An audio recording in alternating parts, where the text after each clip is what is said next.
Everyone, আজকে আমি তোমাদেরকে বোতাম ঘর সেলাই এবং বোতাম লাগানো আজকে দেখাতে চলেছি। কারণ আগের দিনকে আমাকে এক সাবস্ক্রাইবার কমেন্ট করেছে যে বোতাম ঘর তৈরি করা কী করে করতে হয় সেটা দেখাতে। তো যাই হোক, দেখো আমি তোমাদেরকে পুরোটাই ডিটেলসে এখানে দেখাবো, তাই ভিডিওটা স্কিপ না করে পুরোটা কিন্তু দেখতে থাকো, ঠিক আছে? এখানে দেখো সবার আগে আমি সুতো নিয়ে নিয়েছি।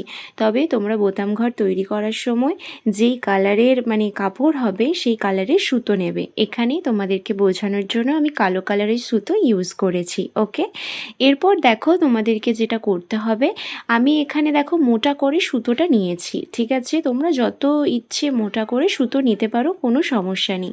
আমি এখানে এক পাট্টি করে নিয়েছি, দেখো যেভাবে নিয়েছি সুতোটা তোমাদেরকে আমি দেখালাম, ঠিক আছে? সূচে ওভাবেই পরাতে হবে, এক সাইডে গিট দিয়ে দিতে হবে।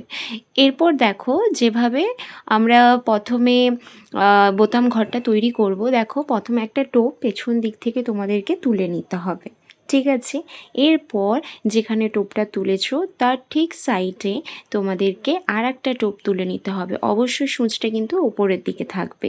এরপর ওই যে সুতোটা ওটা ঠিক এভাবে ঘুরিয়ে নেবে, ঠিক আছে? ব্যাস, এরপর সূচটা তুলে নেবে। ঠিক এইভাবে প্রসেসে তোমরা কিন্তু পুরো ওই যে ওখানে গর্তটা যেখানে ছেঁড়া অংশটা দেখছো ওটা এক্স্যাক্টলি ছেঁড়া নয়, ওই জায়গাটাই কিন্তু তোমাদেরকে বোতামটা লাগানো হয়, ঠিক আছে?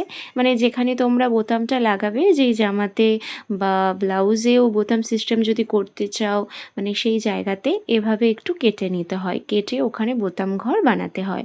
অবশ্যই বোতাম ঘরটা বানানোর সময় তোমাদেরকে বোতামটা যতটা সাইজের হবে তার থেকে একটু বড় কিন্তু আমাদেরকে বোতাম ঘরটা বানাতে হয়, ঠিক আছে? তো দেখো একই রকম প্রসেসে আমি পুরোটা কিন্তু এখানে সেলাই করে নিচ্ছি।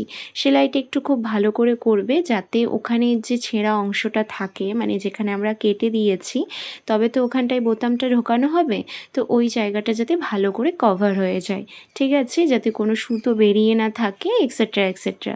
তো যাই হোক, দেখো আমি খুব ভালো করে কিন্তু পুরোটা এখানে সেলাই করে নিচ্ছি।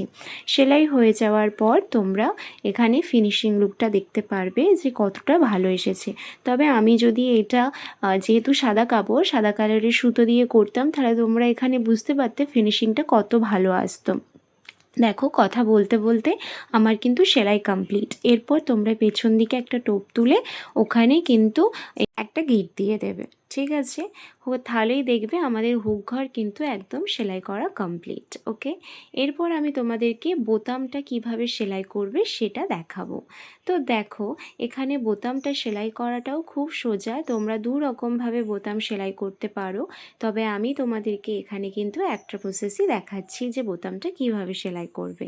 তো দেখো সবার আগে যেখানে তোমরা বোতাম ঘর তৈরি করেছো তারই পাশে আমি এখানে দেখো বোতামটা সেলাই করে দেখাবো। তো সবার আগে একটা টোপ তুলবে, এখানে 4টে ঘর থাকে বোতামে, ঠিক আছে?